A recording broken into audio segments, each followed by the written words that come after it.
दिल्ली से खबर है, विदेश मंत्री एस जयशंकर ने दिया बड़ा बयान। जयशंकर बोले, हम पाकिस्तान की तरह दलाल देश नहीं है।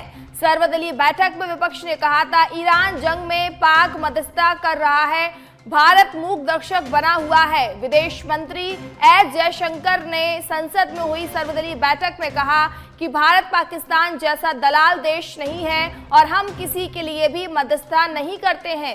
एक निजी न्यूज एजेंसी के मुताबिक उन्होंने ये जवाब कांग्रेस नेता तारिक अनवर के बयान पर दिया है।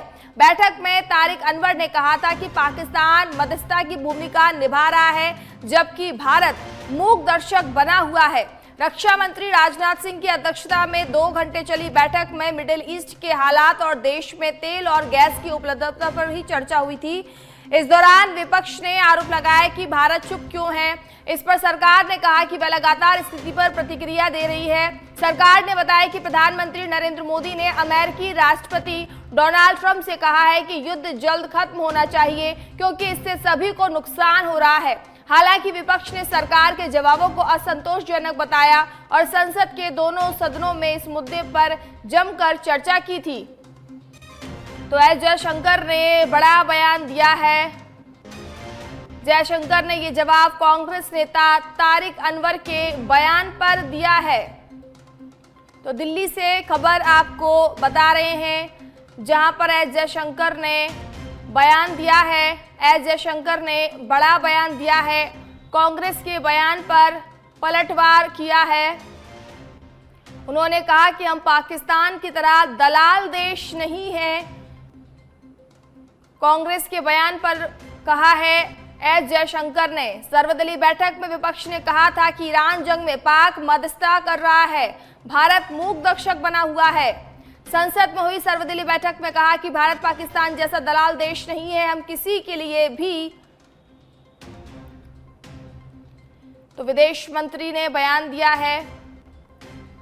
तो दिल्ली से खबर आपको बता रहे हैं, जहां एस जयशंकर ने बड़ा बयान दिया है, कांग्रेस के बयान पर पलटवार किया है। प्रधानमंत्री नरेंद्र मोदी का जलवा कायम है, वे फिर बने दुनिया के सबसे लोकप्रिय नेता। प्रधानमंत्री नरेंद्र मोदी एक बार फिर वैश्विक स्तर पर सबसे लोकप्रिय नेता बनकर उभरे हैं। अमेरिका की data analytics firm morning consult के ताजा वैश्विक सर्वे में प्रधानमंत्री मोदी ने 68% की अप्रूवल रेटिंग उन्हें मिली है। पीएम मोदी को मजबूत अप्रूवल रेटिंग के साथ पहला स्थान मिला है। इस सर्वे में स्विट्जरलैंड के राष्ट्रपति गाय पारमिलन और दक्षिण कोरिया के राष्ट्रपति ली जेम-यूंग 62% अप्रूवल रेटिंग के साथ संयुक्त रूप से दूसरे स्थान पर हैं, जबकि global leader approval rating tracker के मुताबिक मॉर्निंग कंसल्ट द्वारा 2 से 8 मार्च के बीच किए गए सर्वे में पीएम मोदी अपने वैश्विक समकक्षों से काफी आगे नजर आए। वहीं अन्य प्रमुख वैश्विक नेताओं की रेटिंग काफी पीछे रही। अमेरिका के राष्ट्रपति डोनाल्ड ट्रंप को 39% और ब्रिटेन के प्रधानमंत्री कीर स्टारमर को 24% अप्रूवल ही मिला है। फ्रांस के राष्ट्रपति इमैनुअल मैक्रों 17% अप्रूवल और 75% डिसअप्रूवल के साथ सूची में सबसे निचले पायदान पर रहे हैं। तो एक बार फिर प्रधानमंत्री नरेंद्र मोदी लोकप्रिय नेताओं में हैं, जबकि फ्रांस के राष्ट्रपति इमैनुअल मैक्रों 17% अप्रूवल और 75% डिसअप्रूवल के साथ सूची में सबसे निचले पायदान पर रहे। प्रधानमंत्री नरेंद्र मोदी का लगातार जलवा बरकरार है। वैश्विक सर्वे में प्रधानमंत्री मोदी को 68% की अप्रूवल रेटिंग मिली है। पीएम मोदी को मजबूत अप्रूवल रेटिंग के साथ पहला स्थान मिला है। तो बड़ी खबर आपको बता रहे हैं कि लगातार प्रधानमंत्री नरेंद्र मोदी लोकप्रिय नेताओं में शुमार हैं और एक बार फिर प्रधानमंत्री नरेंद्र मोदी को सबसे पहला स्थान मिला है। अमेरिका के राष्ट्रपति डोनाल्ड ट्रंप को 39% मिला है।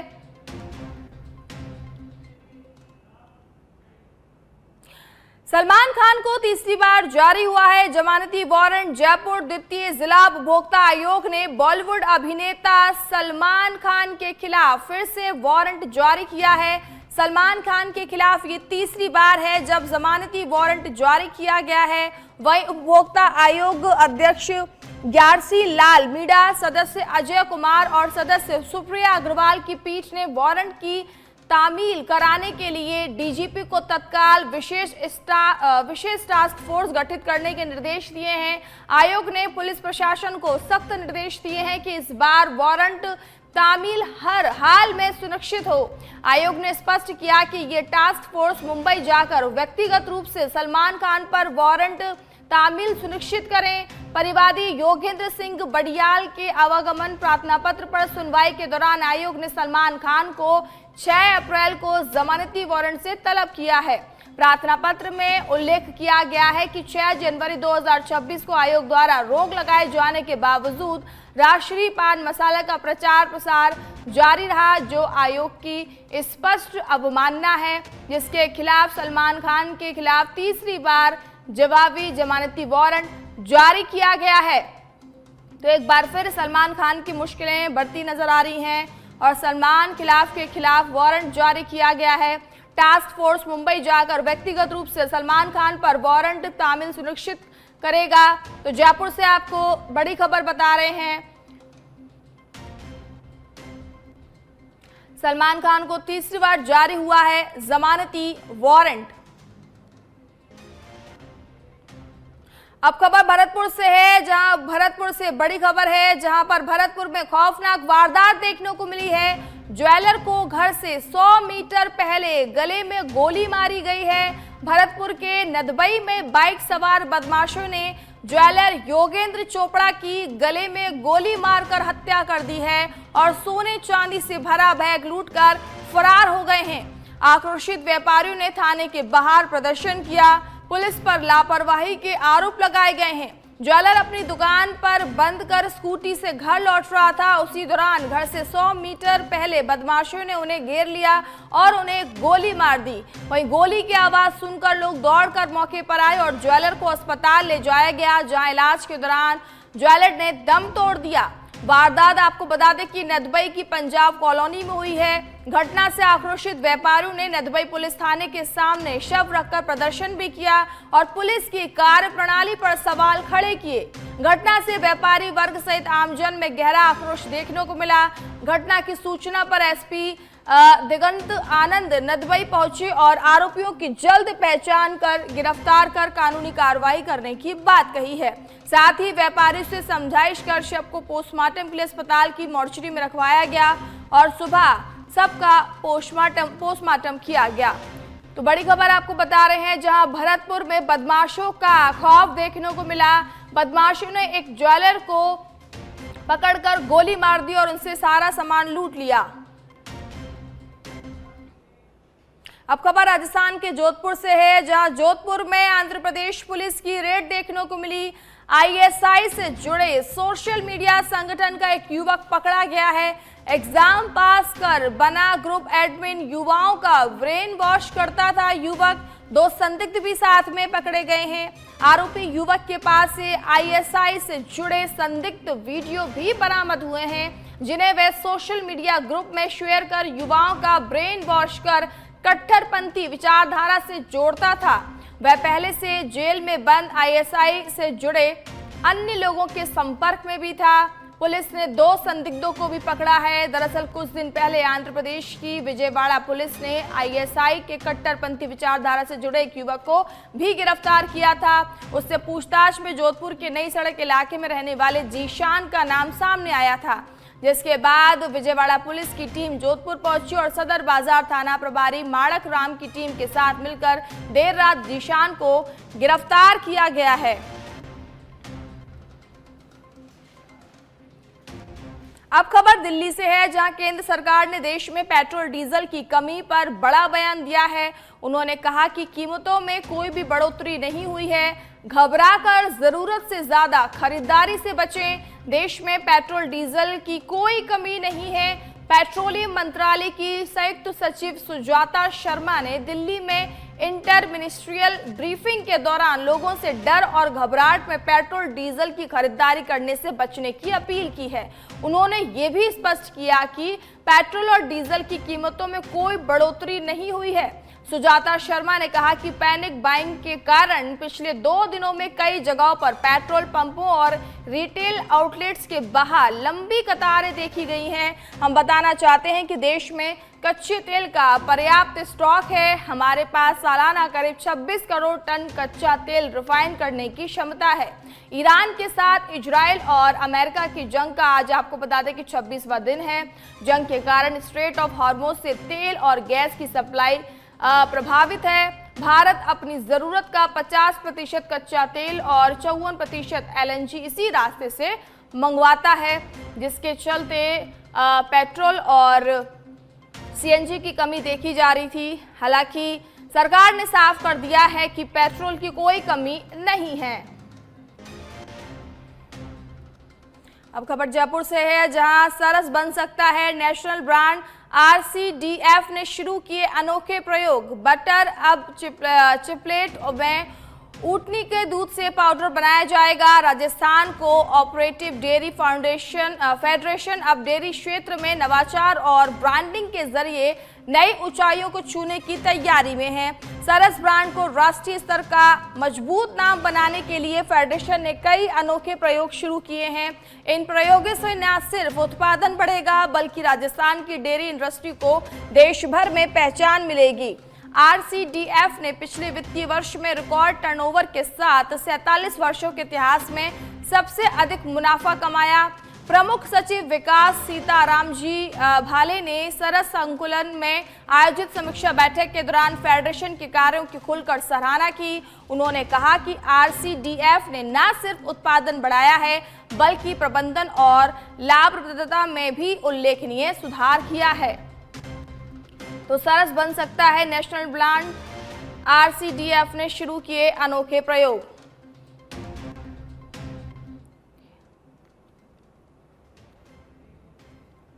आगरा से है, जहां आगरा से बड़ी खबर है। आगरा में 8 साल की बच्ची का गला काटकर बॉडी को आटे के कनस्तर में छिपाया गया। 30 घंटे बाद किराएदार के कमरे से मिली डेड बॉडी। आगरा में जूता कारोबारी की 8 साल की बच्ची की किराएदार ने गला काटकर हत्या कर दी है। डेड बॉडी को आटा के कनस्तर में बंद कर दिया, फिर ऊपर से आटा भर दिया। घर वालों ने थाने में तहरीर दी तो कमरे में ताला डालकर फरार हो गया। पुलिस ने 30 घंटे बाद उसके कमरे से शव को बरामद किया है। बच्ची का शव मिलने से घर वालों का आक्रोश फूटा और उन्होंने सड़क पर जाम लगा दिया। सूचना पर DCP समेत कई थानों का फोर्स मौके पर पहुंच गया। परिजनों को समझा बुझाकर शव को पोस्टमार्टम के लिए भेजा गया। वहीं चाची का कहना है कि जैसे उसने बच्ची के टुकड़े किए हैं, उसके भी वो टुकड़े करेंगे। आरोप चाची के ऊपर लगाया जा रहा है। बता दें कि बच्ची मंगलवार दोपहर से घर से लापता थी। घटना थाना ताजगंज की बताई जा रही है। तो बड़ी खबर आपको बता रहे हैं, जहां पर आगरा में एक 8 वर्षीय बच्ची का गला काटकर आटे के कनस्तर में छिपाने का मामला सामने आया है। वहीं पुलिस अब इस मामले में जांच पड़ताल कर रही है। तो आगरा से बड़ी खबर बता रहे हैं।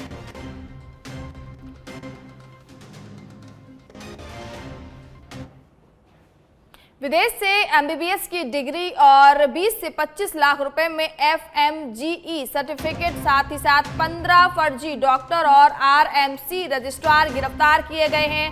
राजस्थान में SOG ने फॉरेन मेडिकल ग्रेजुएट्स एग्जामिनेशन प्रमाण पत्रों के जरिए डॉक्टर बनने पर बड़ी कार्रवाई की है। फर्जी प्रमाण से डॉक्टर बनाने वाले गिरोह का भंडाफोड़ करके 18 लोगों को गिरफ्तार किया है। जानकारी के अनुसार एक फर्जी प्रमाण पत्र जारी के लिए अभ्यर्थी से 20 से 25 लाख रुपए लिए जाते थे। गिरफ्तार लोगों में विदेश से MBBS डिग्री लेकर डॉक्टर बने 15 लोग और एक दलाल शामिल है। मामले में RMC के तत्कालीन रजिस्ट्रार और कर्मचारियों की मिलीभगत उजागर होने के बाद FIR दर्ज की गई है। तो फर्जी प्रमाण पत्र बनाने का मामला सामने आया है। फर्जी डिग्री से डॉक्टर बनाने के मामले पर पुलिस ने बड़ा खुलासा किया है। 20 से 25 लाख रुपए लिए जाते थे फर्जी डिग्री बनाने के एवज में, जिसका खुलासा कर दिया गया है। मामले में आरएमसी के तत्कालीन रजिस्ट्रार और कर्मचारियों की मिलीभगत भी उजागर होने का मामला सामने आया है, जिसके बाद एफआईआर दर्ज कर दी गई है। अब खबर मौसम की। एमपी राजस्थान में अगले 4 दिन बारिश का अलर्ट जारी किया गया है। इसके साथ ही पंजाब हरियाणा में भी बारिश की चेतावनी जारी की गई है। हिमाचल उत्तराखंड में बर्फबारी संभव है। भारतीय मौसम विभाग के मुताबिक गुरुवार को मध्य प्रदेश में अधिकतम तापमान 38 सेल्सियस दर्ज किया गया। ये तापमान रायसेन में रहा। वहीं आपको बता दें कि राजस्थान का बाड़मेर 35 सेल्सियस के साथ सबसे गर्म रहा। मौसम विभाग ने बताया कि पंजाब हरियाणा चंडीगढ़ में आज और कल तेज बारिश और तेज हवाएं चलने की संभावना है। इसी तरह राजस्थान और दिल्ली में भी गुरुवार को शुक्रवार को बारिश और आंधी चलने का अलर्ट भी जारी किया गया है। वहीं जम्मू कश्मीर और हिमाचल प्रदेश में गुरुवार को ऊपरी इलाकों में बर्फबारी और निचले इलाकों में बारिश की संभावना है। इसी के साथ शुक्रवार को उत्तराखंड के लिए इसी तरह की चेतावनी भी जारी की गई है। तो मौसम अभी भी बदलने की उम्मीद जताई जा रही है। आने वाले दिनों में बारिश हो सकती है, ऐसा अनुमान मौसम विभाग के द्वारा जताया गया है। पंजाब हरियाणा में भी बारिश की चेतावनी जारी की गई है।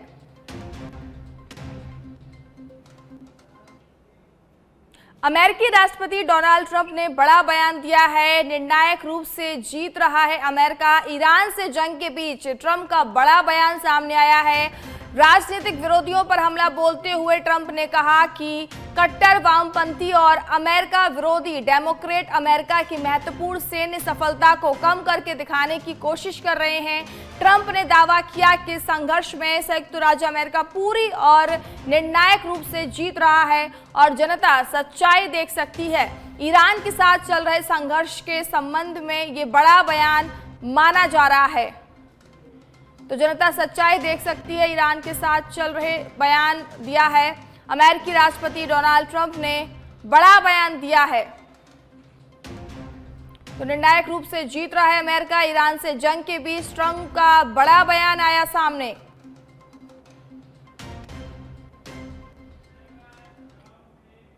अब खबर बांग्लादेश से है, जहां बांग्लादेश में ढाका लौट रही बस पद्मा नदी में समाई 16 लोगों की मौत हो गई है। बांग्लादेश में एक यात्री बस के नदी में गिर जाने से अब तक आपको बता दें कि 16 लोगों की मौत हो चुकी है।